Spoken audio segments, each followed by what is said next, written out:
Vamos a abrir nuestras Biblias en Números, capítulo 31. Y no sé si estuvieron mirando el capítulo, si alguno lo leyó. Me encanta cuando lo hacen, ya saben ustedes cómo va a seguir la predicación, así que si toman un tiempito en la semana y lo leen antes de llegar al culto, se van haciendo una idea de lo que vamos a estar hablando.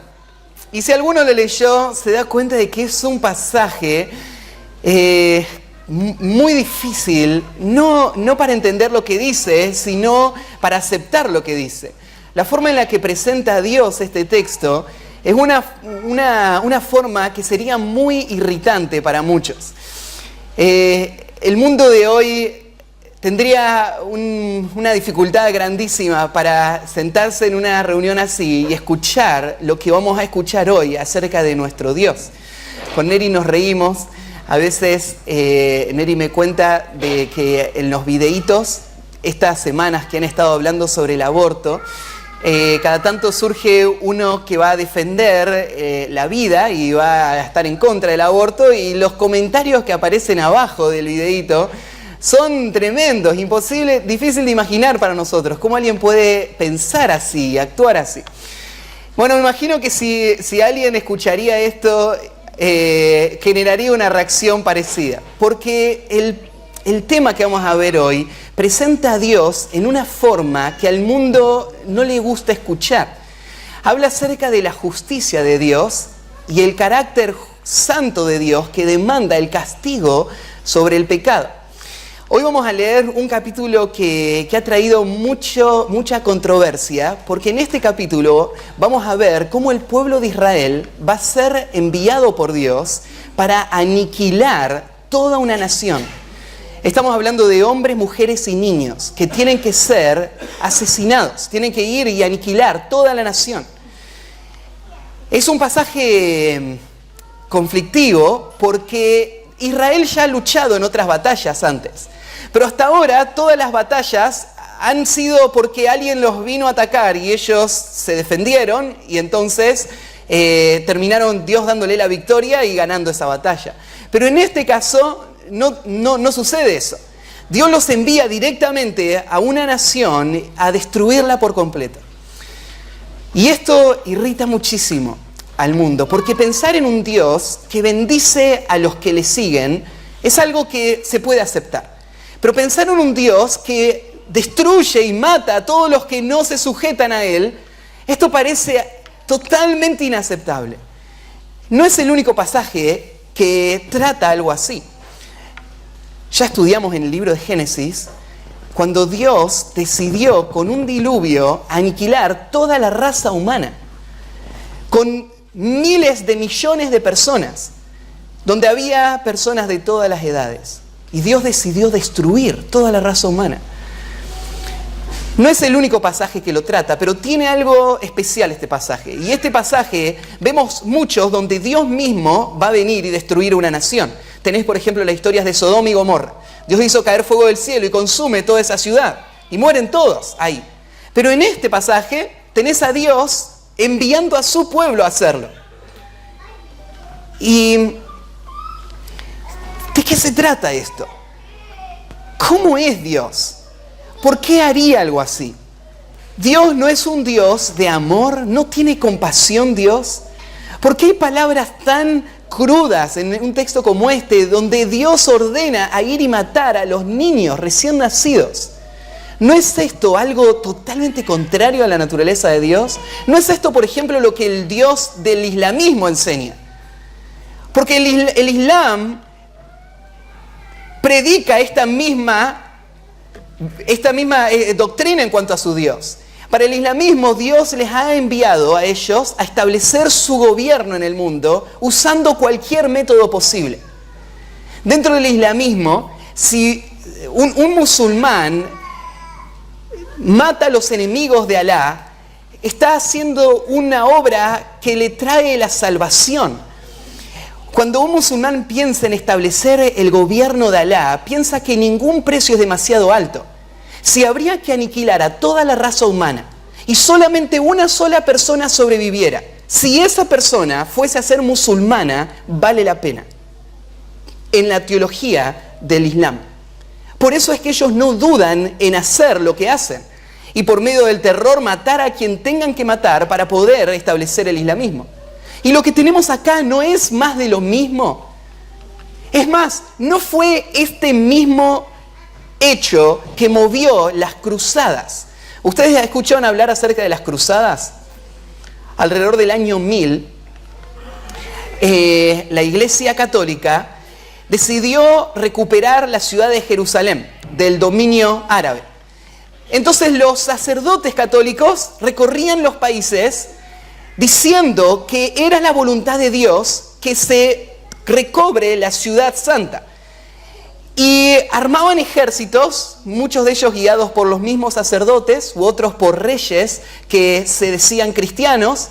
Le ponían las cruces a todos los escudos, en los pechos se ponían las cruces estos hombres, por eso llamaban las cruzadas, por la característica de esta cruz que iba delante de todos los ejércitos, y salían a pelear contra los árabes y hacían las abominaciones más horribles de toda la historia, sucedieron en ese tiempo. Tanto así que, por ejemplo, hubo una cruzada horrible que se llamó la Cruzada de los Niños, donde el promedio de edad era de 10 años de los que fueron a pelear, porque los sacerdotes habían dicho que la pureza de los niños iba a hacer que Dios les dé victoria contra los árabes, porque era una guerra santa, y entonces los niños iban a poder lograr lo que ningún adulto hizo. Y juntaron cientos de miles de niños que marcharon hacia la tierra prometida y ni siquiera llegaron a la tierra porque en el camino fueron asesinados y tomados como esclavos. Cosas horribles pasaron en ese tiempo. Y no son pasajes como esto, como el que tenemos acá, que alentó todo eso, donde la gente hablaba de una guerra santa que justifica salir y matar a todos para lograr establecer el reino de Dios. ¿Cómo entender un pasaje como este? Bueno, es un pasaje difícil de entender, pero saca a luz un atributo de Dios muy, muy importante, que tiene que ver con su justicia. La justicia de Dios es la que le mueve a dar la justa retribución que sus enemigos merecen. Esa justicia de Dios es la que lleva a Dios a destruir una nación como esta, o a destruir a toda la raza humana, como sucedió en el diluvio, y como va a suceder un día en el futuro. Esto, lo que vamos a leer acá, no es una guerra común. No es como las guerras que hoy vemos a nuestro alrededor. Lo que vemos acá es un hecho especial y único. Un caso en el que Dios decide la destrucción de un pueblo como un juicio justo, y Él va a usar a su pueblo como un instrumento para hacerlo.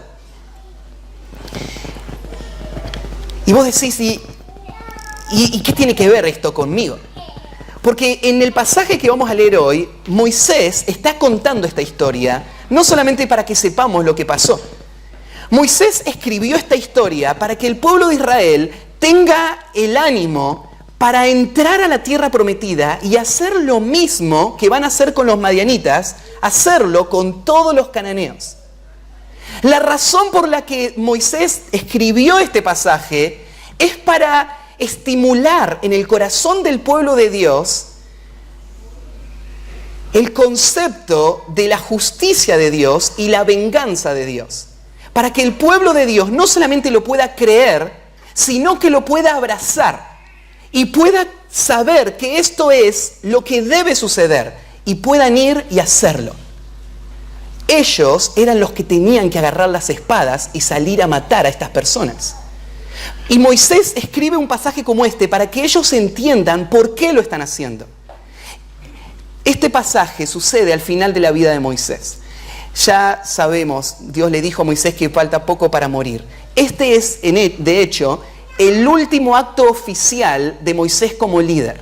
Él va a guiar esta batalla antes de subir al monte y morir. Él no la va a guiar en el campo con la espada, pero la va a guiar desde el campamento con la dirección de cómo se tiene que hacer. Es el general que está dirigiendo todo esto, es Moisés.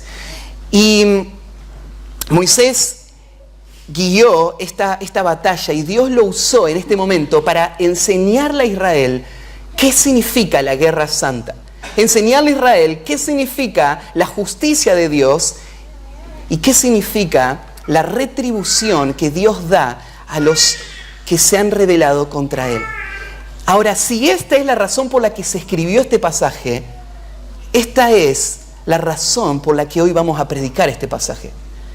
Este pasaje lo voy a explicar no solamente para que vos sepas lo que pasó en el pasado. Quiero que vos también abraces este atributo de Dios. Que vos llegues a amar la justicia de Dios a tal punto donde vos te puedas gozar en la justicia de Dios. No gozarte en la destrucción del impío. Dios jamás se goza en eso. Dios no quiere la muerte del impío. Él quiere que él se arrepienta. Pero Dios se goza en la justicia. Y esto es algo en lo cual vos también tenés que gozarte.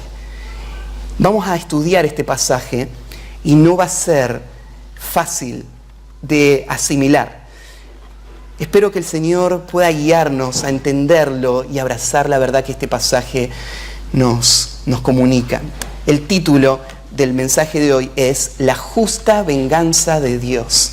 La justa venganza de Dios. Y vamos a leer el capítulo 31 de Números. Es un capítulo muy largo, uno de los más largos, tiene 54 versículos, pero como siempre lo voy a leer y después lo voy a explicar. Y dice así, Números 31:1. Jehová habló a Moisés diciendo: haz la venganza de los hijos de Israel contra los madianitas. Después serás recogido a tu pueblo. Entonces Moisés habló al pueblo diciendo: armaos algunos de vosotros para la guerra, y vayan contra Madián, y hagan la venganza de Jehová en Madián. 1000 de cada tribu, de todas las tribus de los hijos de Israel, enviaréis a la guerra. Así fueron dados de los millares de Israel, 1000 por cada tribu, 12.000 en pie de guerra. Y Moisés los envió a la guerra, 1000 de cada tribu envió. Y Fines, hijo del sacerdote Eleazar, fue a la guerra con los vasos del santuario y con las trompetas en su mano para tocar. Y pelearon contra Madián como Jehová lo mandó a Moisés, y mataron a todo varón. Mataron también entre los muertos de ellos a los reyes de Madián, Evi, Requem, Sur, Ur y Reba, 5 reyes de Madián. También Balaam, hijo de Beor, mataron a espada. Y los hijos de Israel llevaron cautivas a las mujeres de los madianitas, a sus niños y todos sus bienes y todos sus ganados, y arrebataron todos sus bienes, e incendiaron todas sus ciudades, aldeas y habitaciones. Y tomaron todo el despojo y todo el botín, así de hombres como de bestias. Y trajeron a Moisés y al sacerdote Eleazar y a la congregación de los hijos de Israel los cautivos y el botín y los despojos al campamento en los llanos de Moab que están junto al Jordán frente a Jericó. Y salieron Moisés y el sacerdote Eleazar y todos los príncipes de la congregación a recibirlo fuera del campamento. Y se enojó Moisés contra los príncipes, capitanes del ejército, contra los jefes de millares y de centenas que volvían de la guerra. Y le dijo Moisés: ¿por qué habéis dejado con vida a todas las mujeres? He aquí, por consejo de Balaam, ellas fueron causa de que los hijos de Israel prevaricasen contra Jehová en lo tocante a Baal Peor. Por lo que hubo mortandad en la congregación de Israel. Matad pues ahora a todos los varones de entre los niños. Matad también a todas las mujeres que haya conocido varón carnalmente. Pero a todas las niñas entre las mujeres que no hayan conocido varón, las dejaréis con vida. Y vosotros, cualquiera que haya dado muerte a persona y cualquiera que haya tocado muerto, permaneced fuera del campamento 7 días. Y os purificaréis al 3er día y al 7º día, vosotros y vuestros cautivos. Asimismo purificaréis todo vestido y toda prenda de pieles y toda obra de pelo de cabra y todo utensilio de madera. Y el sacerdote Eleazar dijo a los hombres de guerra que venían de la guerra: esta es la ordenanza de la ley que Jehová ha mandado a Moisés. Ciertamente el oro y la plata, el bronce, el hierro, estaño y plomo, todo lo que resiste el fuego, por fuego lo haréis pasar y será limpio. Bien que en las aguas de purificación habrá de purificarse, y haréis pasar por agua todo lo que no resista al fuego. Además, lavaréis vuestros vestidos el 7º día y así seréis limpios. Y después entraréis en el campamento. Y Jehová habló a Moisés diciendo: toma la cuenta del botín que se ha hecho, así de las personas como de las bestias, tú y el sacerdote Eleazar, y los jefes de los padres de la congregación, y partirás por mitades el botín entre los que pelearon, los que salieron a la guerra y toda la congregación. Y apartarás para Jehová el tributo de los hombres de guerra que salieron a la guerra, de 501, así de las personas como de los bueyes, de los asnos y de las ovejas. De la mitad de ellos los tomarás y darás al sacerdote Eleazar la ofrenda de Jehová. Y de la mitad perteneciente a los hijos de Israel tomarás uno de cada 50 de las personas, de los bueyes, de los asnos, de las ovejas, de todo animal, y los darás a los levitas, que tienen la guarda sobre el tabernáculo de Jehová. E hicieron Moisés y el sacerdote Eleazar como Jehová mandó a Moisés. Y fue el botín, el resto del botín que tomaron los hombres de guerra, 665.000 ovejas, 72.000 bueyes y 61.000 asnos. Y en cuanto a personas de mujeres que no habían conocido varón, eran por todas 32.000. Y la mitad, la parte de los que habían salido a la guerra, fue el número de 337.500 ovejas, y el tributo de las ovejas para Jehová fue 675, de los bueyes 36.000, y de ellos el tributo para Jehová 72, de los asnos 30.500, y de ellos el tributo para Jehová 61, y de las personas 16.000, y de ellas el tributo para Jehová 32 personas. Y dio Moisés el tributo para ofrenda elevada a Jehová al sacerdote Eleazar, como Jehová lo mandó a Moisés. Y de la mitad para los hijos de Israel que apartó Moisés de los hombres que habían ido a la guerra, la mitad para la congregación fue de las ovejas 337.500, de los bueyes 36.000, de los asnos 30.500, de las personas 16.000. De la mitad, pues, para los hijos de Israel tomó Moisés uno de cada 50, así de las personas como de los animales, y los dio a los levitas que tenían la guarda del tabernáculo de Jehová, como Jehová lo había mandado a Moisés. Vinieron a Moisés los jefes de los millares de aquel ejército, los jefes de millares de centenas, y dijeron a Moisés: tus siervos han tomado razón de los hombres de guerra que están en nuestro poder, y ninguno ha faltado de nosotros. Por lo cual hemos ofrecido a Jehová ofrenda, cada uno de lo que ha hallado, alhajas de oro, brazaletes, manillas, anillos, zarcillos y cadenas, para hacer expiación por nuestras almas delante de Jehová. Y Moisés y el sacerdote Eleazar recibieron el oro de ellos, alhajas todas elaboradas, y todo el oro de la ofrenda que ofrecieron a Jehová los jefes de millares y de centenas fue 16.750 siclos. Los hombres del ejército habían tomado botín cada uno para sí. Recibieron pues Moisés y el sacerdote Eleazar el oro de los jefes de millares y de centenas, y lo trajeron al tabernáculo de reunión por memoria de los hijos de Israel delante de Jehová. Bueno, ahora entendés por qué dije lo que dije al principio. Después de leer este pasaje, que no solamente describe el ataque inicial, sino que describe a Moisés que se enoja porque no mataron también a las mujeres y a los niños. Gracias.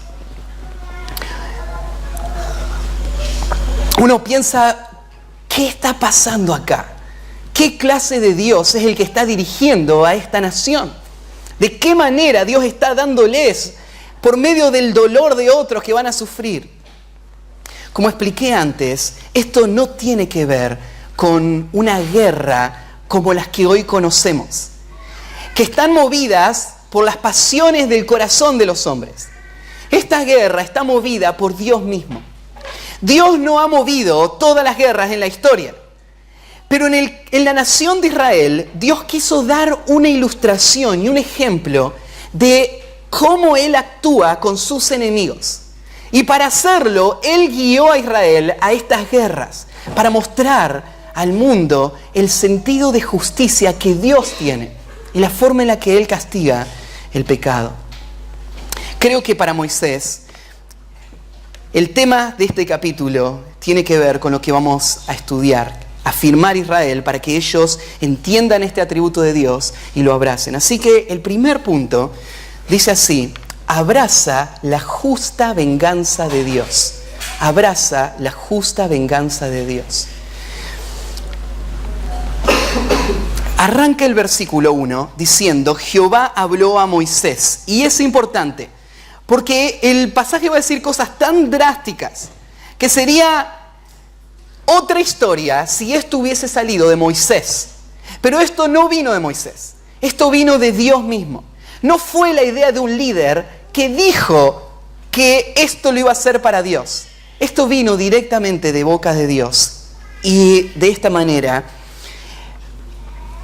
lo debemos tomar. Y el versículo 2 dice así: haz la venganza de los hijos de Israel. La palabrita que aparece ahí, venganza, es la que da el marco de todo lo que va a suceder acá. Esto es lo que va a suceder, va a haber una venganza. ¿Qué es una venganza? Una venganza, dice el diccionario, es un pago justificado por un daño recibido. Una retribución es una venganza. Una venganza implica un daño, un mal que ahora va a ser retribuido. Hay dos formas en las que se usa la palabra. Fíjense en el versículo 2, dice: es la venganza de los hijos de Israel. En el versículo 3, Moisés, cuando le da la orden a Israel, dice distinto, dice: y hagan, al final, la venganza de Jehová en Madián. Esta venganza tiene dos aspectos. La venganza, en primer lugar, es la venganza de Israel. ¿Por qué es la venganza de Israel? Porque hay una historia atrás de esto. Hay algo que había pasado con Madián que había traído un gran perjuicio sobre Israel. Israel ahora iba a traer una retribución sobre lo que los madianitas habían hecho para destruirles a ellos. Entonces, en un sentido, es la venganza que está relacionada con la retribución de lo que Israel había sufrido. Pero acá, en el versículo 3, agrega otra idea: es la venganza de Jehová. Los madianitas no solamente habían sido la causa de la destrucción de Israel, sino que los madianitas habían sido la causa de la deshonra de Dios. Y Dios iba a tomar venganza sobre sus enemigos. Esta venganza, entonces, tiene estos dos aspectos. ¿Y de qué se refiere esta venganza? ¿Qué había pasado con los madianitas que requeriría una venganza? Bueno, ¿se acuerdan que hay una historia atrás de esto? Los capítulos anteriores nos contaron la historia de Balaam, que había sido contratado por los moabitas y madianitas para venir y destruir a Israel. Evidentemente, los madianitas habían sido los principales instigadores de este plan. Y los madianitas, en ese plan, buscaban la destrucción de Israel, que fracasó, porque Balaam intentó maldecir, Dios no lo maldijo. Pero después Balaam pensó en un nuevo plan. El plan era que envíen mujeres a seducir a los hombres para que pecaran contra Dios y Dios los destruyera. Así que los madianitas y moabitas enviaron a sus mujeres y ellos armaron la trampa para que Israel sea destruido. Y funcionó. Dios se enoja con Israel. Miles de personas mueren por el pecado de Israel. Y a no ser por los hombres que clamaron a Dios y que corrieron, ¿se acuerdan?, para detener la matanza, a no ser por estos hombres, todo el campamento hubiese muerto. Pero la matanza frenó. Y Dios ahora le va a decir a Israel que Él va a tomar venganza sobre los madianitas. Este tema de la venganza nos cuesta entenderlo por un hecho. Cuando vos pensás en venganza, lo entendés en una forma negativa. Es algo malo vengarse, ¿no? ¿Es algo bueno o es algo malo? Es algo malo.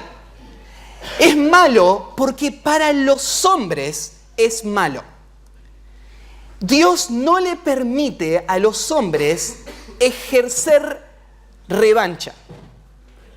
Tenemos pasajes como el de Romanos capítulo 12, versículo 19, donde dice, no os venguéis vosotros mismos, amados míos, sino dejad lugar a la ira de Dios. Porque escrito está, mía es la venganza, yo pagaré, dice el Señor. El Señor nos quita de nuestras manos el derecho de vengarnos. ¿Por qué lo quita de nuestras manos? Somos pecadores. Y la mayoría de las veces, cuando pensamos en venganza, eso está movido por nuestro pecado, no por un sentido de justicia. Está movido por el deseo de que la persona sufra lo que yo sufrí. Eso no es aprobado por Dios. El sentido de, además de venganza, Dios lo prohíbe a los hombres por otra razón. El hombre no es capaz de evaluar el castigo que merece el que hizo eso. ¿Por qué? Porque yo no veo todo. No entiendo todas las motivaciones, no conozco todos los hechos, y entonces mi venganza no va a ser justa. Y es más, no solamente que yo no veo todo, sino que al hacerlo, yo no puedo hacerlo en una forma completamente justa. O yo voy a ser menos duro con el pecado, o voy a ser más duro. Pero no puedo ser justo. El hombre no tiene la capacidad de juzgar con justicia, más allá de los momentos en que él se somete a Dios. Dios es el que juzga con justicia, es el único capacitado para tomar venganza, porque Él es el único que puede dar la justa retribución a las personas por los hechos injustos que ellos han hecho. Entonces por eso dice, no se venguen, pero no termina el versículo ahí. No se venguen, sino más bien den lugar a la ira de Dios. Esto no quita el juicio o las consecuencias de los hechos de las personas. Lo único que hace es me quita a mí de la escena y pone al único que puede evaluar y puede dar la retribución justa. Pero este es un Dios de ira.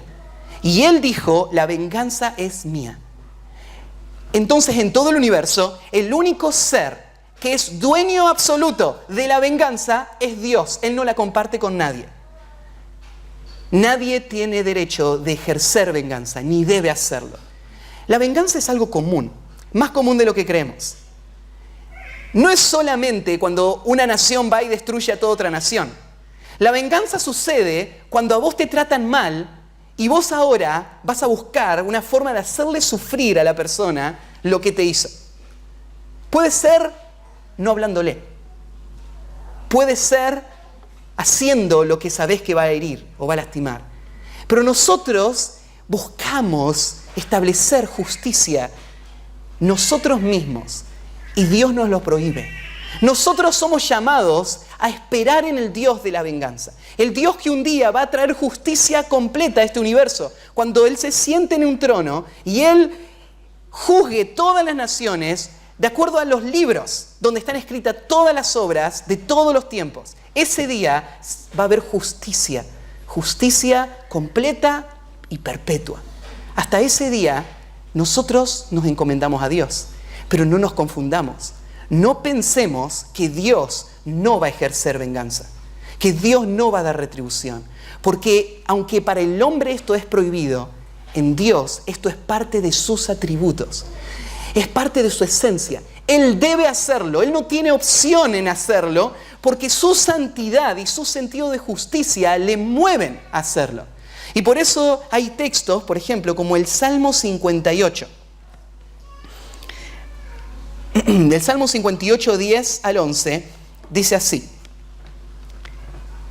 Se alegrará el justo cuando viere la venganza. Sus pies lavará en la sangre del impío. ¿Leíste ese pasaje alguna vez?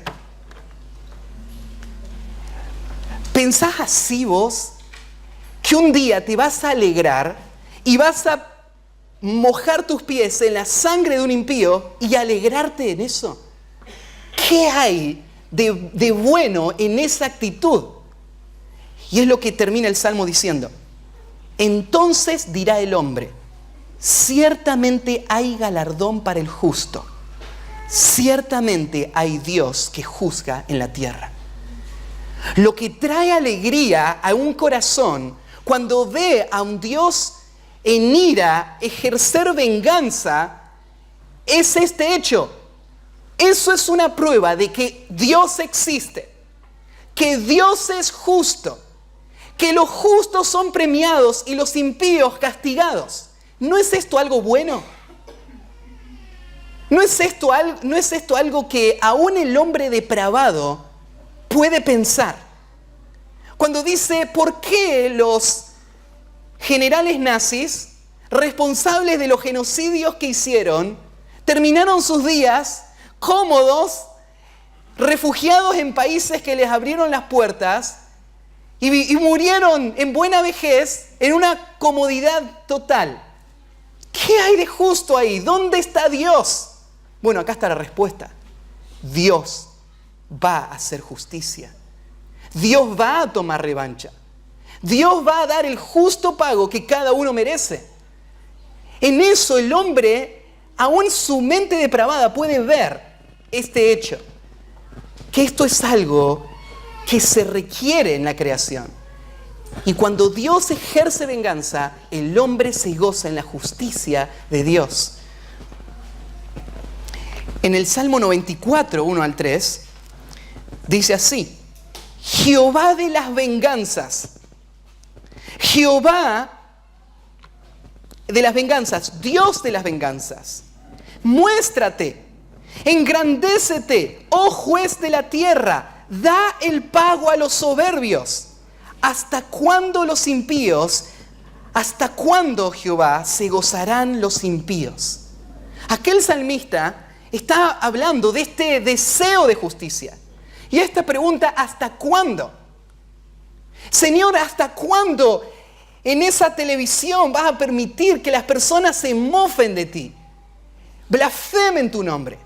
¿Hasta cuándo vas a permitir que el mundo persiga a tu pueblo, asesine a tus hijos? ¿Hasta cuándo, Señor, vas a permitir las aberraciones cada vez más profundas de la sociedad? ¿Hasta cuándo, Señor? Señor, trae justicia. Este es tu mundo, este es tu universo. Ven a reinar en medio nuestro y trae la santidad, la justicia perpetua. Señor, ¿hasta cuándo? Este es el clamor del salmista. La venganza de Dios tiene que ver con este atributo de un Dios que justifica esta actitud en la depravación de estos hombres. En Nahum, capítulo 1, versículo 2, otro clamor. Jehová es Dios celoso y vengador. Jehová es vengador y lleno de indignación. Se venga de sus adversarios y guarda enojo para sus enemigos. Nahum 1:2 dice esto. Esto es Dios, así es Dios. Dios está enojado contra sus enemigos. Dios guarda ese enojo hasta el día donde la venganza se lleve a cabo. Esto es lo que dice el Salmo 7, que tantas veces lo he citado acá en la iglesia. Dios es juez justo. Versículo 10. Y Dios está airado contra el impío todos los días. Si el impío no se arrepiente, Dios tiene armado su arco, ha labrado saetas ardiendo. Dios está preparado para la venganza. Dios es vengador. Dios no nos permite vengarnos para que toda la justicia pueda ser establecida solamente por Él. Y solamente en caso de que pienses que este es el Dios del Antiguo Testamento y pienses, por eso es que no, con tantas personas lo dicen, ¿no es cierto? Dios no es el mismo antes y después. En el Antiguo Testamento tenés ejércitos que van a aniquilar naciones. Y en el Nuevo Testamento tenés a un Jesús de amor. Un Jesús que no condena a la mujer adúltera y dice, ni yo te condeno. A un Jesús que jamás empuñó espada. Así que ahora Dios cambió. Pero Jesús, Él dijo que su misión no había sido condenación, sino salvación. Pero Cristo vuelve. Y cuando Él vuelva, Él va a dar el justo pago por el pecado y el rechazo. Ahí en Apocalipsis 6, versículo 10, hay una escena donde los mártires que murieron en la persecución están en el trono de Dios diciendo estas palabras, y clamaban a gran voz diciendo: ¿hasta cuándo, Señor?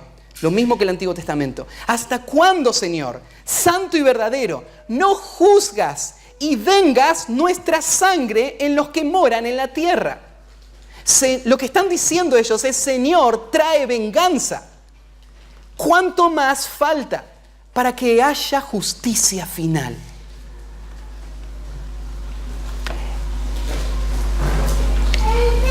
Así que este hecho de la venganza de Dios no es un capítulo aislado en la Biblia. Esto es parte de quién Dios es. Él es vengador. Así que le dice Moisés: vayan y hagan la venganza.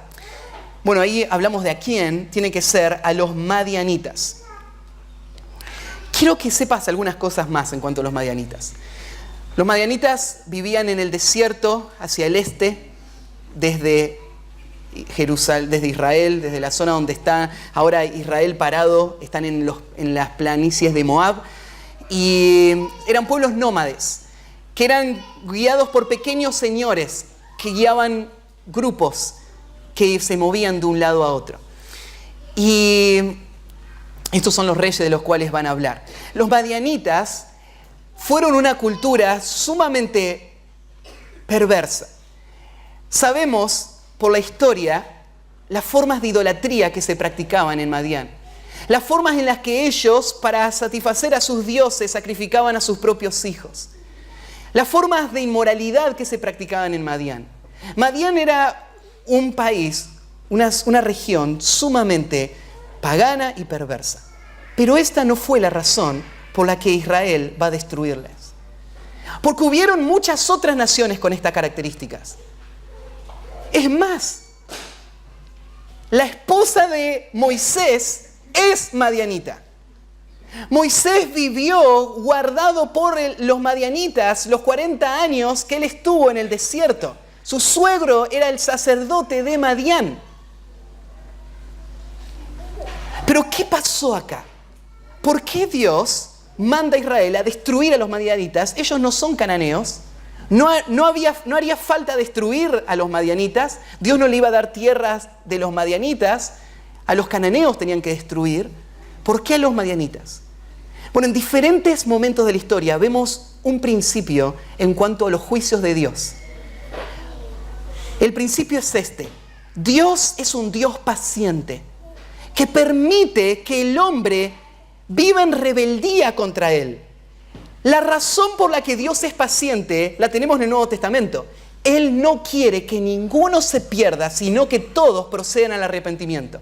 La paciencia de Dios está movida por el deseo de salvación de Dios. La razón por la que no cayó fuego del cielo en Argentina todavía es solamente la paciencia de Dios. Porque bien lo amerita. Pero ¿por qué no sucede? Es que Dios es un Dios que sufre el pecado del hombre, esperando en la salvación. Pero hay momentos donde el pecado escala hasta lo que la Biblia llama al colmo. Usa varias veces la Biblia esta expresión.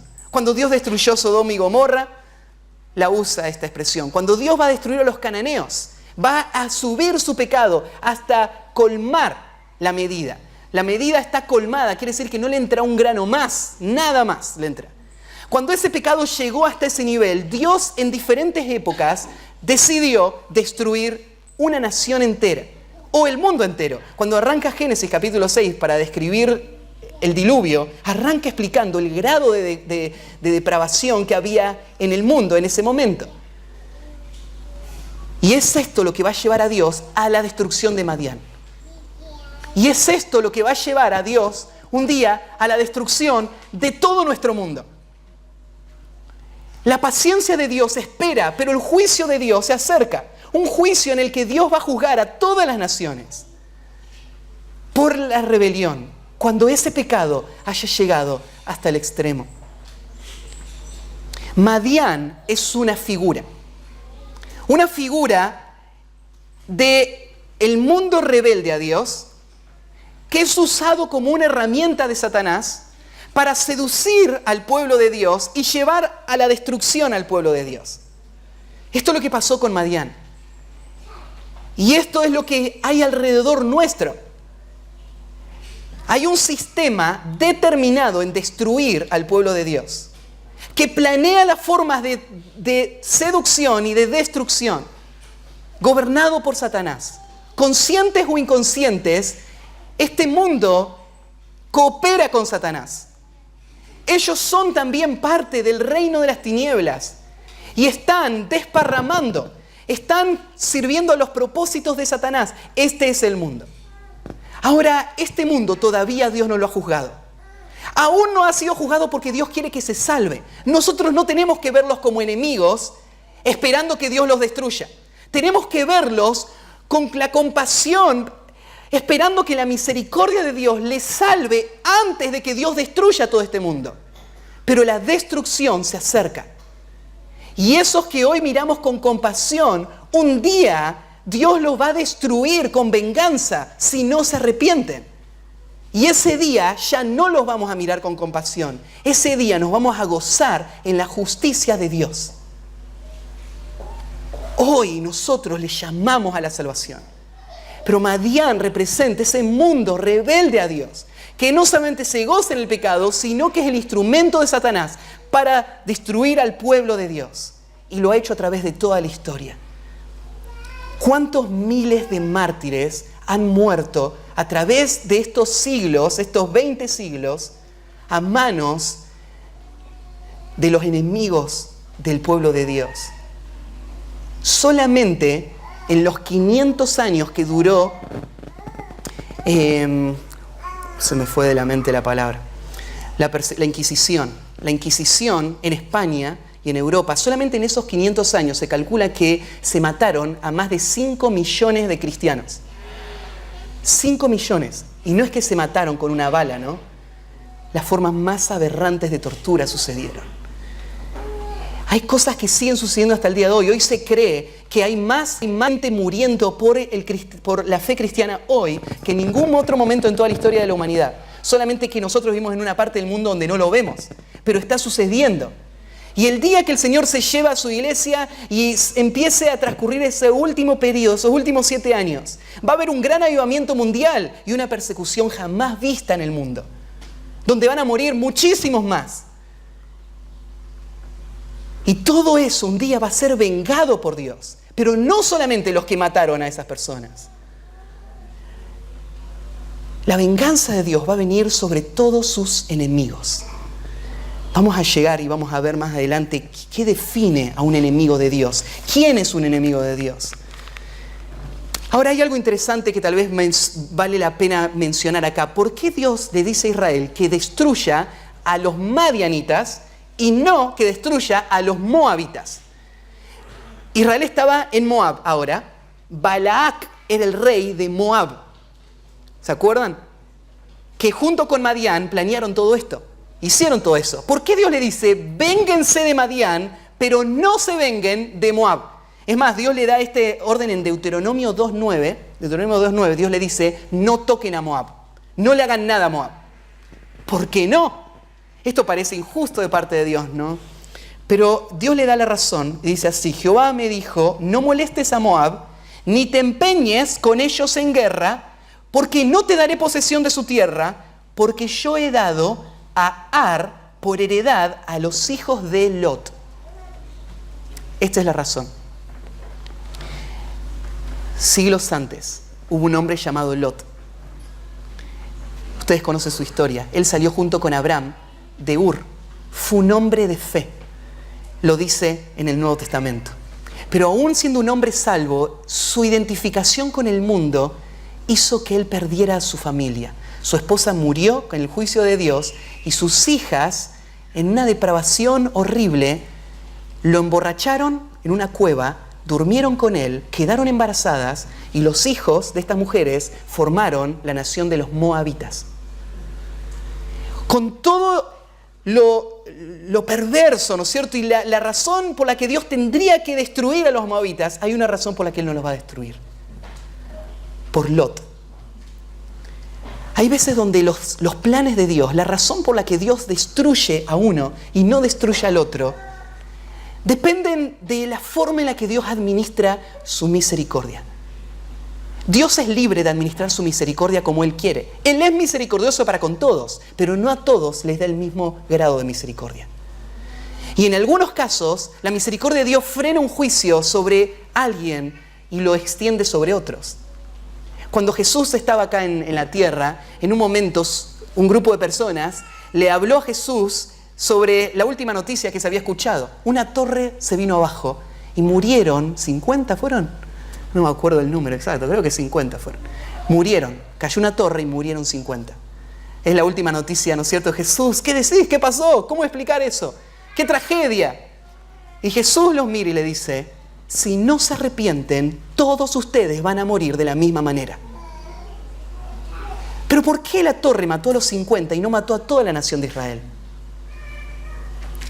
Israel tenía todavía la luz, Cristo. Ellos le iban a rechazar, no se iban a arrepentir. Y en el año 70, todos iban a morir por el emperador Tito. Es más, los pocos que iban a escapar de Jerusalén iban a tratar de encontrar refugio en las fortalezas de las montañas, iban a ser perseguidos hasta aniquilarlos por completo. La rebelión, el rechazo a Cristo llevó a la destrucción de toda la ciudad de Jerusalén y la muerte de todos los judíos de ese momento, en ese lugar. ¿Pero por qué murieron los 50 y no murieron estos? No es porque los 50 eran más pecadores que estos. Es porque en alguna forma la misericordia de Dios le extendió a estos un plazo más para que ellos escuchen y puedan responder. Y a los otros 50, no. Se cortó el plazo y murieron. Esto no es injusticia. Esto es la libre administración de la misericordia de Dios. Él no quiere que ninguno se pierda, pero a algunos Él se lo extiende más y a otros Él lo corta. Los moabitas igual van a ser juzgados por Dios, pero no todavía. Los moabitas están entonces protegidos por Dios. Y al final del versículo, el versículo 2, dice que Moisés tiene que llevar adelante esta matanza y después serás recogido a tu pueblo. Por en medio de lo horrible de esta escena, hay algo hermoso que el Señor le recuerda a Moisés. Moisés está a punto de morir, pero Dios no le dice antes de que mueras. Usa otra expresión, antes de que seas reunido con tu pueblo. Pero espera un poquito. Moisés va a ser sepultado solo, arriba de un monte. Su cuerpo no va a estar con su pueblo. ¿De qué está hablando Dios? No está hablando de que el cuerpo de Moisés va a estar con su pueblo. Está hablando de que el alma de Moisés va a unirse al pueblo. Esta es la forma del Antiguo Testamento para decir que cuando una persona muere, inmediatamente va a un lugar consciente donde está el pueblo de Dios.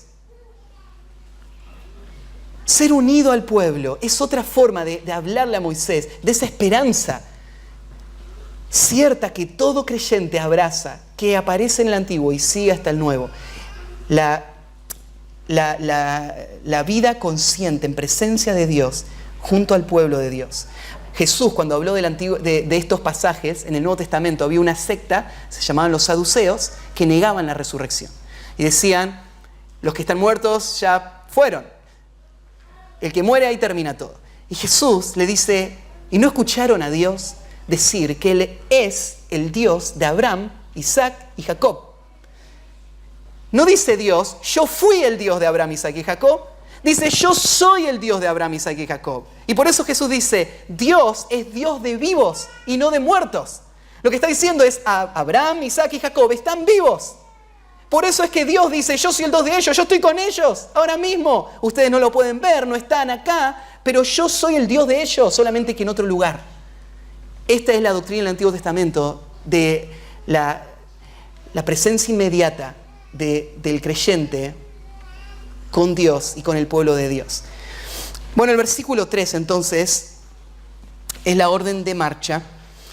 Ya vimos, ¿no es cierto?, algunos de ellos, el ejército no iba a ser el ejército completo. Esto es algo también interesante. Esta batalla no iba a ser ganada por la fuerza de Israel, sino iba a ser ganada por el poder de Dios. Por lo tanto, es solamente un pequeño grupo el que es enviado. Y ese pequeño grupo va a experimentar una gran victoria. Son 12.000, pero esos 12.000, por ejemplo, traen 32.000, creo que son niñas que van a ser perdonadas. Aparte de esos 32.000 niñas, había todos los varones, todas las mujeres que fueron perdonadas en un primer momento y todos los guerreros.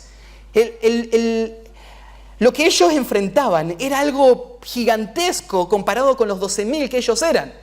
Y no solamente fueron los 12.000 y vencieron, sino que no murió ninguno. Vamos a verlo después. Pero esto es la forma de Moisés de enseñarle al pueblo de Israel qué es una guerra santa. Y esta guerra santa es una guerra que Dios la pelea. Ustedes tienen que obedecerlo porque tiene que ver con cosas que van más allá que ustedes. Es la justicia de Dios que Él está estableciendo. Y por eso ustedes vayan y Dios le va a dar la victoria. Y ahí van a pelear la venganza de Jehová. Bueno, en el versículo 6 se menciona algo más. Dice, y Moisés los envió a la guerra, 1.000 de cada tribu, y Fines, hijo del sacerdote Eleazar, fue a la guerra con los vasos del santuario y con las trompetas en su mano para tocar. ¿Quién es este Fines? Bueno, es el hijo de Eleazar. Eleazar estaba vivo todavía, pero probablemente muy anciano. Probablemente fue esa la razón por la que él mismo no va a la guerra. Su hijo, Fines, es el que va. ¿Se acuerdan quién es Fines? Este es el sacerdote que mostró celo en diferentes etapas del pueblo de Israel. Cuando él, ¿se acuerdan? Israel había fornicado con las mujeres de Moab y de Madián. Y estaban todos angustiados porque Dios había juzgado y muchos estaban muriendo. Y mientras estaban muriendo, entra un jovencito, descendiente de Judá, con una chica de estos pueblos. Camina en medio de todos sin ningún temor y se va a su casa para que su familia lo reciba. Y su familia lo recibe en la casa. Está cometiendo un acto perverso. Dios está juzgando toda la nación por eso y la familia no le dice nada. Y es el hijo de uno de los líderes de la nación de Israel, que está permitiendo que su hijo esté con una de los del pueblo que van a ser juzgados por Dios, durmiendo en su casa. Así que Fines lo ve y dice, no lo puedo creer. Agarró una lanza, entra donde están, evidentemente están en una situación muy comprometida, porque con un solo golpe los clava a los dos por la panza y los mata en la tienda de este sacerdote. Este Fines, y cuando mueren ellos se detiene la mortandad. Y Dios exalta a este hombre, que tuvo el valor de confrontar el pecado. Este es el hombre que confrontó el pecado. Así que este hombre ahora va a ser enviado y él va a ir a Madián. Él lleva en sus manos los instrumentos sagrados. Ahí usa, la primera palabra usa los vasos del santuario y con las trompetas en sus manos. Probablemente la traducción debería ser distinta. Los vasos no en el sentido de donde se toma, sino los elementos, los instrumentos del santuario. Y en la traducción, la I podría significar o sea. Digamos, las trompetas. Entonces probablemente no son muchas cosas, lo que está llevando en realidad son las trompetas. ¿Por qué lleva las trompetas? A partir de ahora, bueno, en realidad ya lo vimos antes, las trompetas se van a tocar cada vez que hay una guerra santa.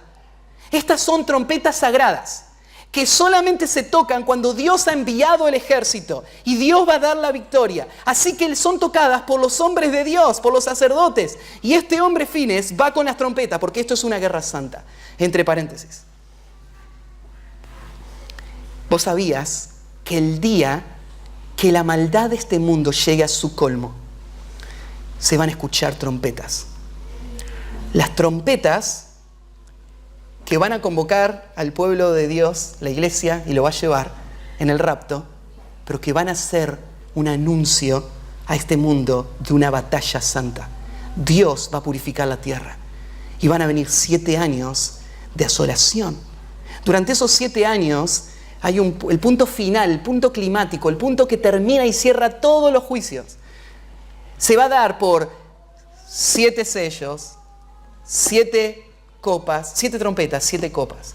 Esas trompetas están hasta el final, sonándose como un llamado a la batalla. La diferencia es que el pueblo de Dios no va a pelear como sucedió acá. Es Dios mismo que lo va a hacer por sí solo. Pero las trompetas están relacionadas también con esto. Fines tenía otra función. Él representaba a Dios. Él alentaba al pueblo a recordar que esto es la batalla de Dios. Es lo que dice en Deuteronomio 20, si anotan ahí Deuteronomio 20, del 2 al 4, dice que esta es la función que tiene el sacerdote en las batallas.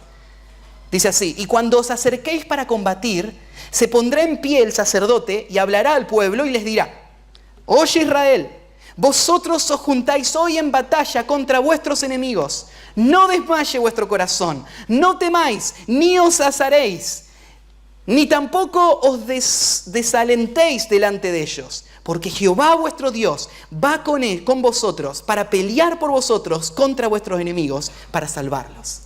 Este era un discurso que el sacerdote en cada batalla se paraba frente a todo el ejército y le daba antes de que ellos salieran. Él estaba ahí presente para recordarle: esto es la obra de Dios que va a lograrlo. Qué importante es recordar la victoria de Dios frente a los enemigos de Dios. Y Dios lo ha hecho a través de toda la historia. En el Nuevo Testamento, cuando el pueblo de Dios, todo el libro de Apocalipsis, fue escrito para alentar al pueblo de Dios, que estaba pasando en una tribulación tremenda. Y el pueblo ahora va a escuchar el mensaje de la victoria final, en donde Dios va a tener la victoria final sobre todos, aún sobre el imperio romano que hoy le oprime. Y es un mensaje para todas las épocas. Este es el mensaje que los sacerdotes daban.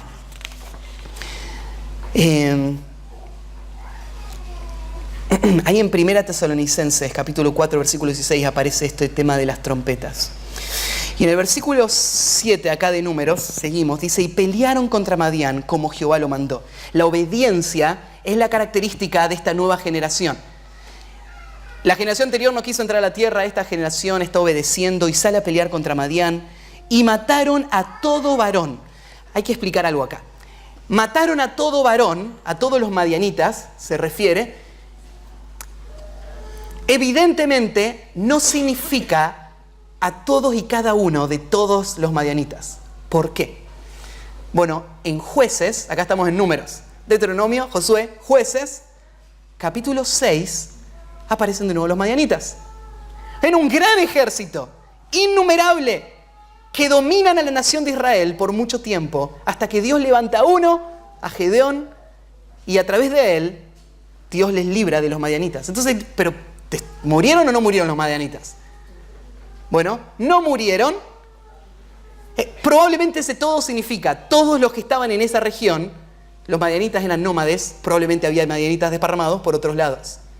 O todos los que no escaparon cuando Israel fue a pelear contra ellos. Pero ese todos fue Israel matando a estas personas. El versículo 8 te incluye algo más. 5 reyes. Mirá los reyes que dice. Los reyes de Madián eran, que murieron, Evi, Requem, Sur, Ur y Reba. Ya sé que no nos acordamos, yo no lo hubiese recordado a menos que le hubiese prestado atención, pero este Sur es el padre de la chica que mató Fines cuando entró al campamento de Israel en la inmoralidad con este joven. Sur es el padre, lo menciona unos capítulos antes. Y no solamente mueren ellos, sino que muere también Balaam, hijo de Beor. A él también lo mataron a espada. Pero espera un poquito, ¿qué hace Balaam acá con los madianitas? Porque Balaam había venido de Mesopotamia. Mesopotamia queda mucho más lejos. Y se acuerdan que cuando él le dio el consejo a Balac, le dijo, terminó la historia diciendo: y Balaam se volvió a Mesopotamia. ¿Qué hace ahora en Madián? Bueno, 2 opciones. Opción 1. Queda de camino Madián en la ruta hacia Mesopotamia. Así que opción 1 es, mientras venía Balaam yendo hacia Mesopotamia, decidió quedarse en Madián para ver si Dios destruía o no a los judíos, tal como él le había dado el consejo a Balac, y ahora Balac lo iba a hacer. Tal vez se quedó. Opción número 2, se fue hasta Mesopotamia. Cuando llegó a Mesopotamia se enteró que están muriendo todos los judíos por un juicio de Dios, por el consejo que él había dado. Así que se volvió de Mesopotamia para cobrar su parte, que eso es lo que le había movido a ir en primer lugar, el amor al dinero. Balaam es la figura de un hombre que tiene conocimiento de Dios. Hasta Balaam se comunicó con Dios.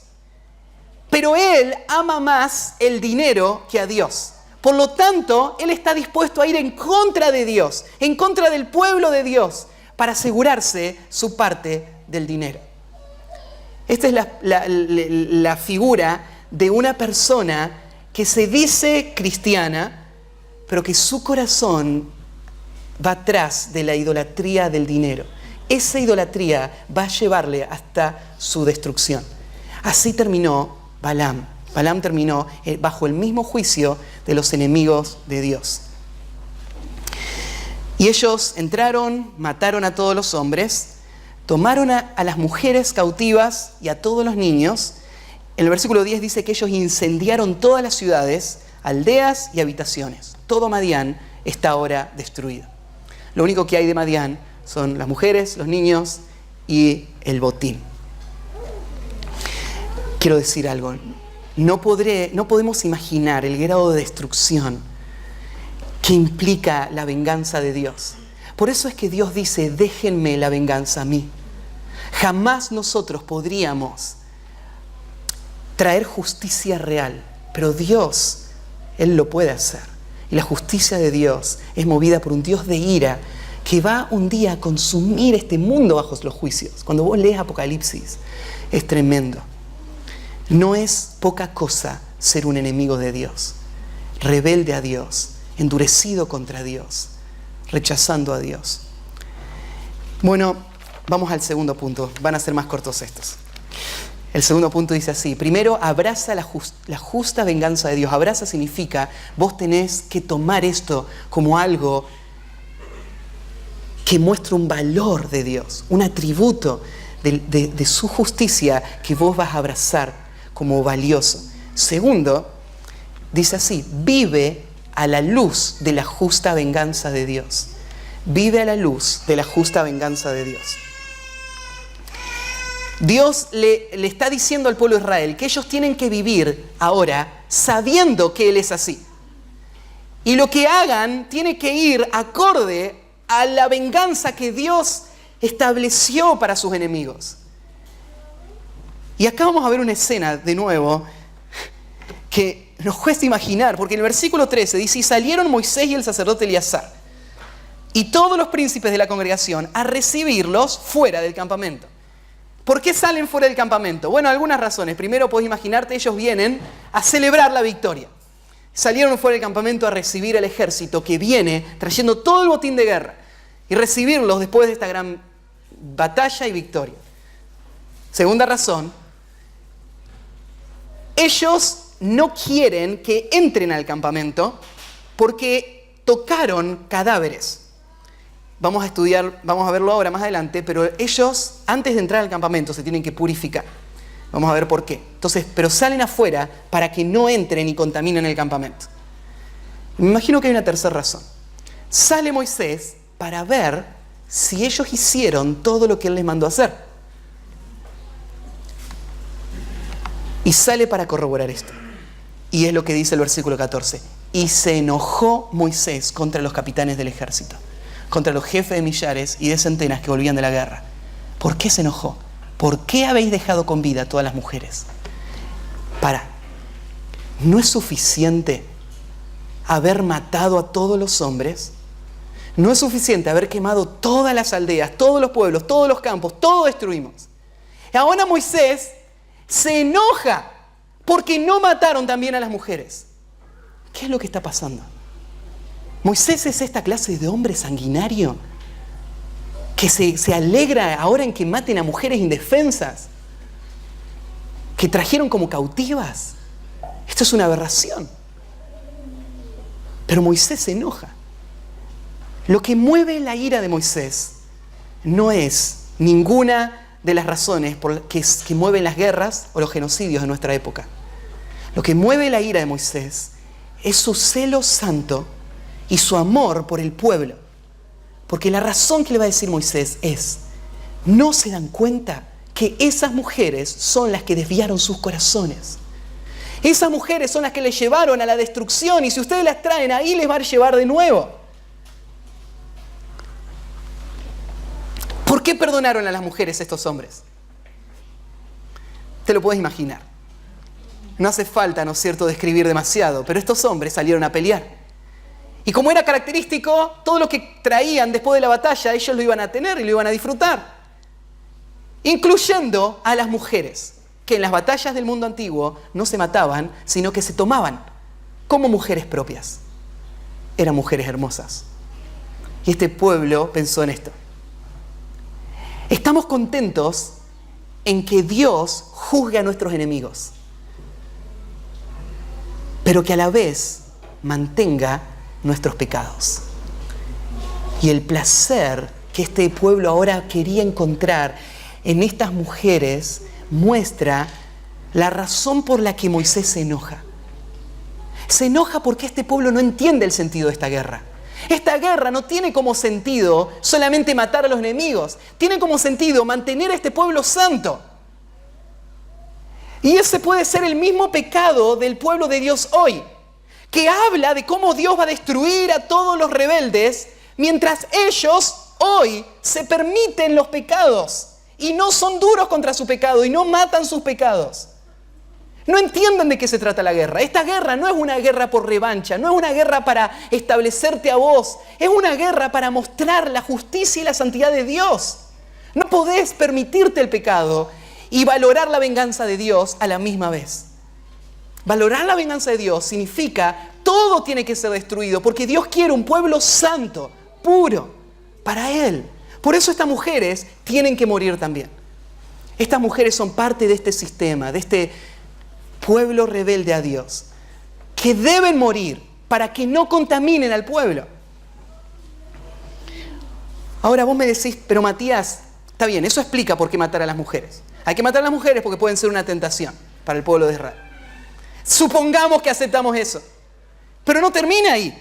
Moisés le dice, matad pues ahora, el versículo 17, ahora, que ya los tienen todos acá dominados, nadie tiene espadas, tienen que agarrar y matar a todos los varones de entre los niños. Matad también a todas las mujeres que hayan conocido varón carnalmente. ¿Por qué matar a los niños? Niños de todas las edades, de recién nacido en adelante. Todos los niños deben morir. ¿Por qué deben morir? De nuevo, Israel tiene que entender de qué se trata esta guerra. Esta guerra se trata de la justicia de Dios que va a eliminar por completo una raza rebelde a Dios y que va a proteger a su pueblo de la contaminación por medio de la aniquilación de estos. Por eso es que ni los niños recién nacidos van a estar. Este es un tema muy difícil de imaginar. No encuentro ningún placer en decir las palabras que estoy diciendo. Cargan mi corazón porque vos sabés de qué se trata. Pero esto es lo que Dios usó para mostrar lo que significa para Él la santidad y la justicia. La muerte de esos niños no fue un acto de misericordia, fue un acto de justicia y venganza. No puedo explicar eso. No puedo explicar de qué manera un niño recién nacido merece morir por la venganza de Dios. No puedo explicarlo. Pero sí puedo decir que eso es lo que veo en este texto. Todos los niños van a morir como parte de esta venganza de Dios sobre los madianitas. solamente puedo pensar en un hecho. La culpa del pecado comienza mucho antes de cometer el primer pecado. La razón es esta. Romanos 5 dice, todos pecamos en Adán. Todos somos culpables del primer pecado. Antes de haber cometido ningún pecado en nuestra vida física, cometimos un pecado por identificación con nuestra cabeza de raza, que fue Adán. Y ese pecado nos hace culpables a todos desde la concepción. No puedo pensarlo en otra manera. Sé que hay muchos que tal vez no estarían de acuerdo, muchos comentaristas y teólogos que dirían otra cosa. Yo estuve leyendo comentarios esta semana que decían, algunos comentaristas, cuando Dios dijo que maten a todos los niños, fue un acto de gracia, porque si los dejaban vivos a esos niños iban a sufrir no tener el amparo de sus padres. Así que matarlos fue la forma de mandarlos al cielo y que no sigan sufriendo. Yo no veo eso en el texto, pero no puedo explicarlo tampoco más allá de lo que acabo de explicar. De que el sentir del texto es es una venganza de Dios sobre una nación entera que incluye niños y adultos. Y estos niños van a morir para que pueda ser erradicado completamente todo vestigio de pecado, para que pueda el pueblo ser libre de esa amenaza que antes le llevó a su destrucción. Bueno, este es el plan que Dios tiene para el futuro. Va a llegar el día donde toda la rebeldía de Dios, de este mundo, va a ser frenada, va a ser destruida por completo, en todos los ámbitos, en todos los niveles, en todas las edades. Y no va a quedar ni uno solo. Todos los que entren al reino eterno de Dios va a ser su pueblo. ¿Y por qué no va a entrar nadie más? Porque Dios va a mostrar su justicia final y va a proteger a su pueblo eternamente de toda influencia que podría poner cualquier amenaza de desviar su corazón de la adoración completa a Dios, totalmente aislado, y la vida del pueblo de Dios. Todavía no llegó ese día.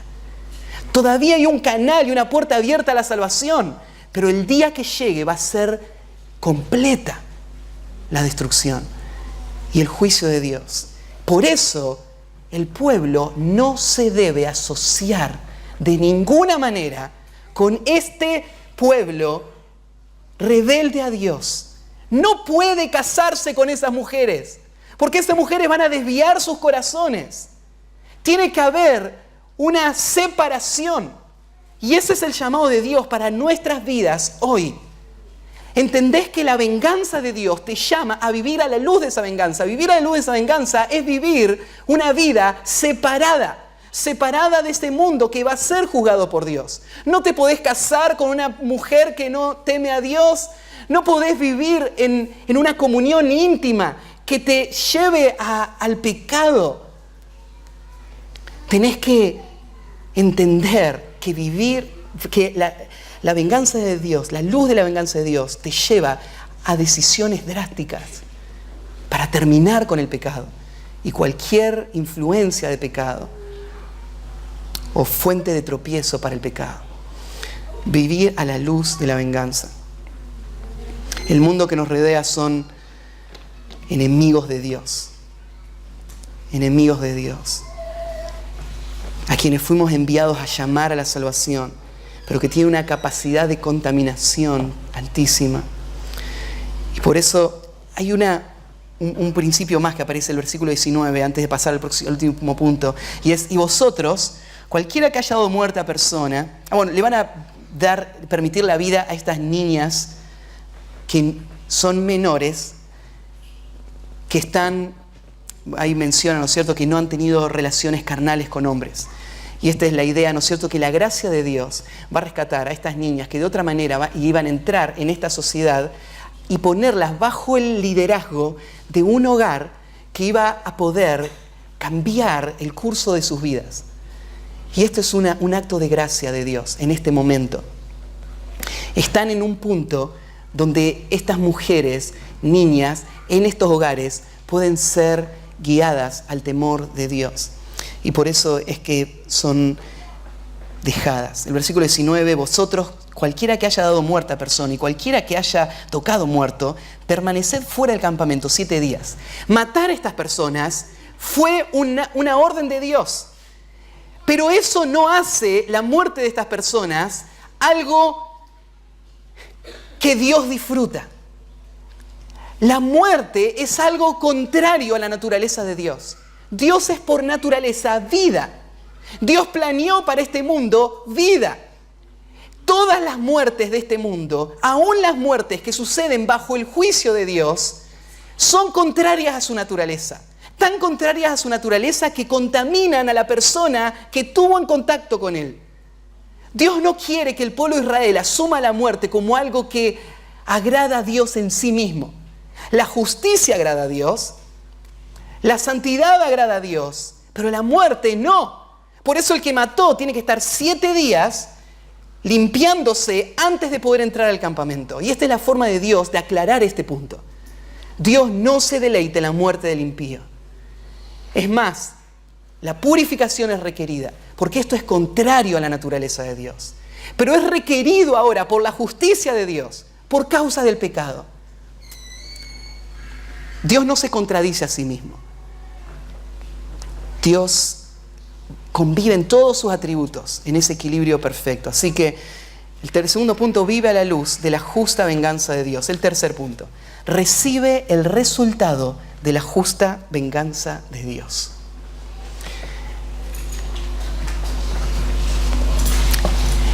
Yo cuando arranqué el estudio les dije que no iba a ser fácil de asimilar, porque no solamente Dios quiere que vos lo pienses en relación a ellos, lo tenés que pensar en relación a vos, porque Dios sigue siendo el mismo.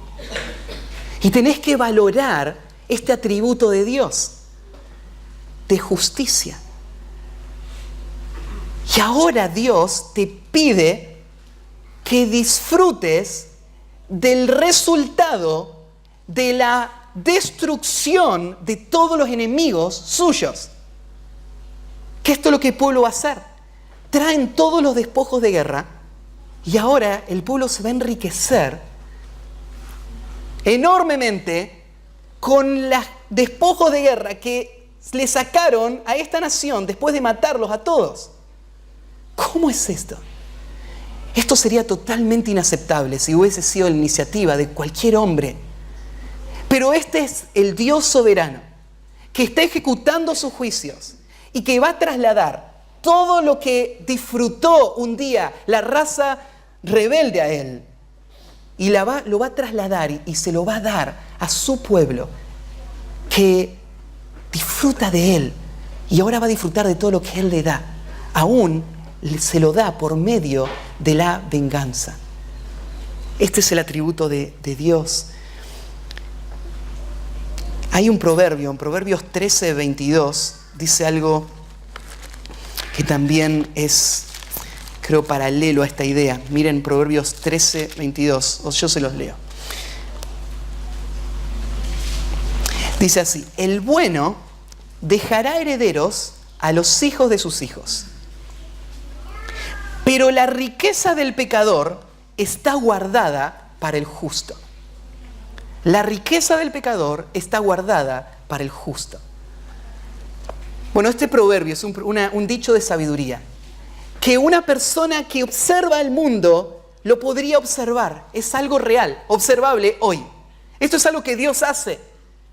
Dios recompensa a un hombre que descansa en Él con todo su bien.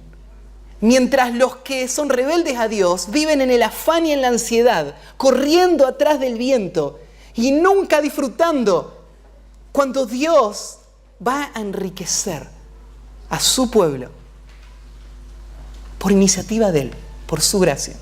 Y lo que hace Dios es transferir lo que los hombres en la avaricia construyeron. Dios se lo va a dar a los que en gratitud y dependencia esperaron. Esto es una ley de esta era, de este tiempo, de todos los tiempos. Eso no quiere decir que yo puedo siempre medir lo que Dios está haciendo, pero sí es verdad. Pero hay algo más trascendente en todo esto. este mundo empeñado en rebelarse contra Dios y construir su grandeza, un día va a ser transferido al pueblo de Dios. Y los mansos heredarán la tierra. Todas las cosas van a heredarlas. Tal como Noé, que antes de subir al diluvio había gastado su vida entera, o muchos años de su vida, sus recursos enteros, para comprar hasta el último clavo, para armar ese arca. Y era el hazmerreír del mundo. Pero cuando pasó el juicio del diluvio, Él es dueño de toda la tierra. Él y su familia no tiene que comprar ningún terreno. Todos son suyos. Todo el mundo es de Él. Eso es lo que le espera al pueblo de Dios. Dios va a transferir. En este pasaje se describen los detalles de ese gran botín que se conquistó y cómo Dios se lo dio a su pueblo de esa época. Y hay muchos pasajes que describen el botín que Dios nos va a dar después de la victoria. Cuando todos sus enemigos sean destruidos, Satanás se ha echado al lago de fuego por toda la eternidad. Todos los que se rebelaron contra Él vivan lo que Jesús habló en esa parábola, cuando dijo que los que no querían que Él reine sobre ellos, tráiganlos y decapítenlos frente a mí. Cuando todos los que no querían que Cristo reine sobre ellos mueran y ahora solamente su pueblo viva, el pueblo va a recibir todas las bendiciones de Dios. Esto no es algo que nos produce placer en el sentido de que quisiéramos que cada persona entre a ese reino. Por eso salimos a predicar, por eso debemos hacerlo hasta el último aliento de nuestra vida. Pero la justicia de Dios se va a cumplir al fin de los tiempos, de esta manera, enriqueciendo a su pueblo. En el versículo 49, si vuelven ahí a Números, si se fueron al final, en el versículo 49, hay otra escena. Se juntan los capitanes y se dan cuenta de que no murió ningún soldado. Eso es un milagro. Todos esos cautivos, toda esa gente, todas esas cosas que se juntaron, ni uno solo muere. Y ellos deciden hacer una ofrenda. Esta ofrenda tiene el sentido de ser una ofrenda de expiación, en el versículo 50 lo dice. Al final, para hacer expiación por nuestras almas delante de Jehová. La palabra expiación significa cubrir. ¿Cómo este dinero podría cubrir el pecado? ¿Qué significa esto que están haciendo? Bueno, en realidad el dinero nunca cubre el pecado. Siempre la Biblia habla de los sacrificios, la obra de Cristo es la que cubre el pecado. Pero estas personas, estos capitanes, recién Moisés se enojó con ellos.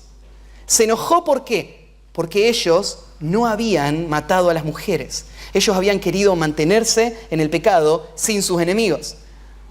Moisés se enojó, les dijo que mataran a todos, ellos lo hicieron y ahora vienen arrepentidos. Y le dicen, déjanos dar esta ofrenda para mostrar nuestro arrepentimiento a Dios por haber mantenido con vida a esas mujeres.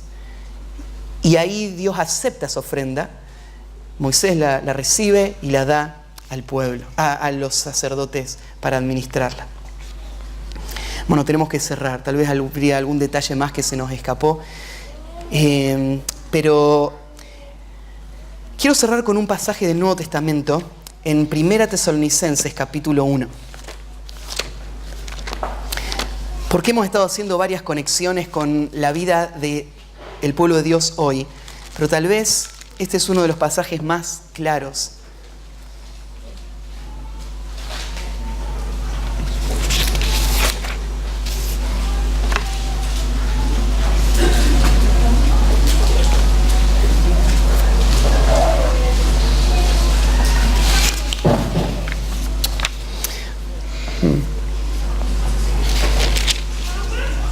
Segunda Tesalonicenses, perdón. Estaba buscando el versículo, pero anoté mal. Segunda Tesalonicenses 1, versículo 5. Dice así. Bueno, Tesalónica fue la ciudad donde Pablo casi muere. En Tesalónica la persecución lo empuja de nuevo a salir y escapar de la ciudad muy pronto. Y la iglesia queda en medio de toda la persecución y se mantuvo en la persecución, sufriendo muchísimo los enemigos. Esta iglesia era la iglesia que tanto impacto tuvo en toda la región, pero que sufrió tremendamente la persecución. Y Pablo va a decir estas palabras.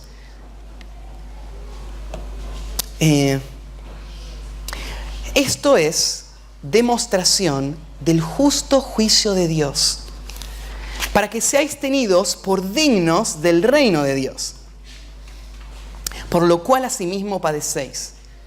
Porque es justo delante de Dios pagar con tribulación a los que os atribulan, y a vosotros que sois atribulados, daros reposo con nosotros cuando se manifieste el Señor Jesucristo desde el cielo con los ángeles de su poder, en llama de fuego, para dar retribución a los que no conocieron a Dios ni obedecen al Evangelio de nuestro Señor Jesucristo, los cuales sufrirán pena de eterna perdición, excluidos de la presencia de Dios y de la gloria de su poder, cuando venga en aquel día para ser glorificado en sus santos y ser admirado en todos los que creyeron, por cuanto nuestro testimonio ha sido creído entre vosotros.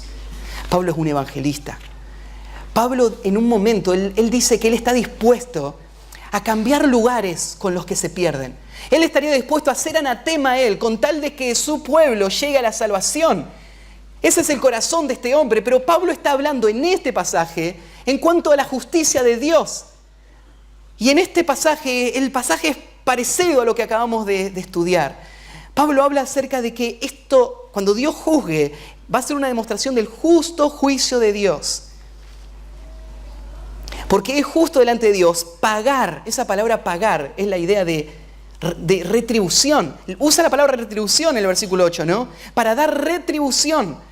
Retribución, dar venganza, pagar lo que merecen las personas que hoy se están oponiendo al Evangelio, las personas que están frenando con injusticia la verdad, las personas que están metiéndolos presos, las personas que los están asesinando. Para Dios es justo atribular a los que los atribulan. Y ese juicio va a llegar. Mirá, y dice, para dar retribución. Mirá a quién le va a dar la retribución. Acá está la característica. ¿Quiénes son los madianitas de nuestro tiempo? ¿Quiénes son los que van a ser juzgados por Dios y ser destruidos por Dios? Ellos son, mirá, los que no conocieron a Dios. La palabra conocer ahí es más que saber algo de Dios.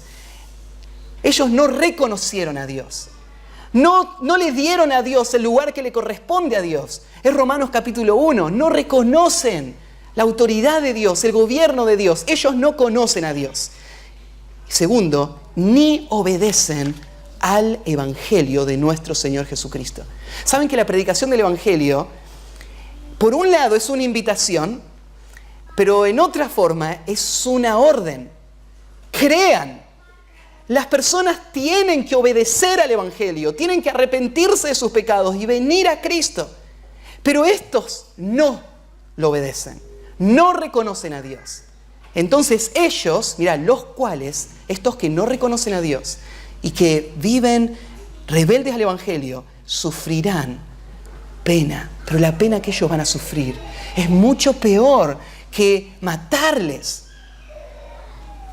Ellos van a sufrir pena de eterna perdición, excluidos de la presencia de Dios y de la gloria de su poder. ¿Cuándo? Cuando venga en aquel día.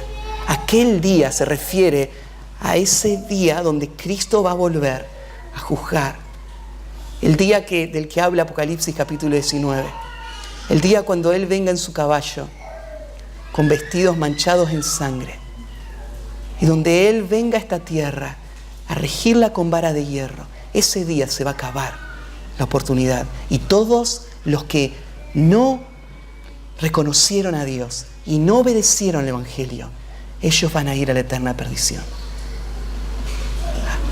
Destruidos completamente. Y el pueblo de Dios va a heredar.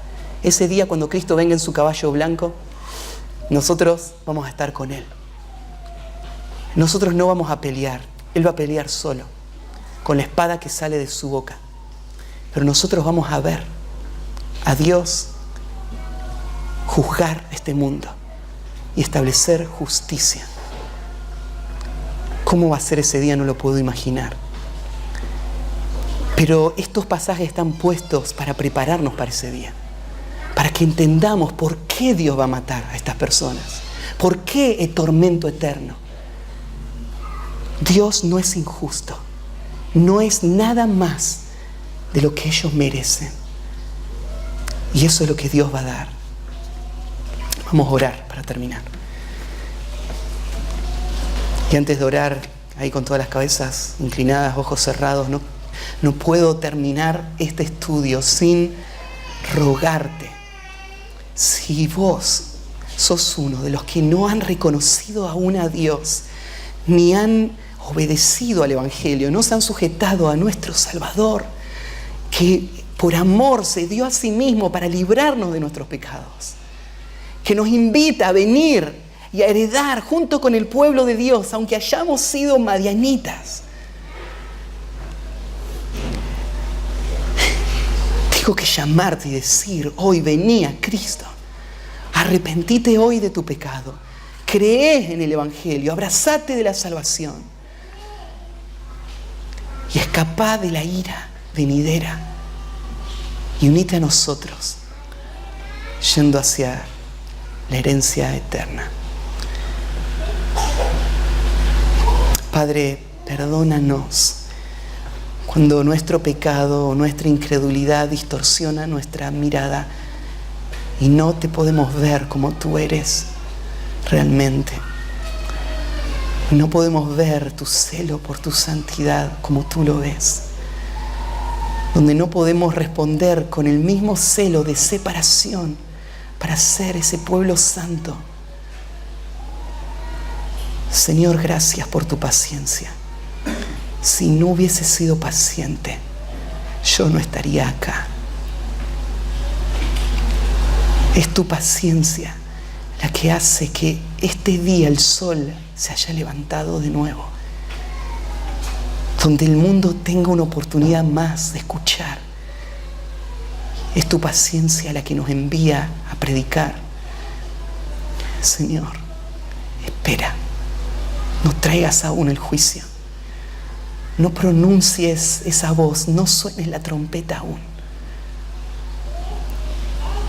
Hay muchos para que escuchen. Hay gente que amamos, que no queremos que se pierdan. Señor, trae salvación y líbralos de tu ira venidera. En el nombre de Cristo Jesús. Amén.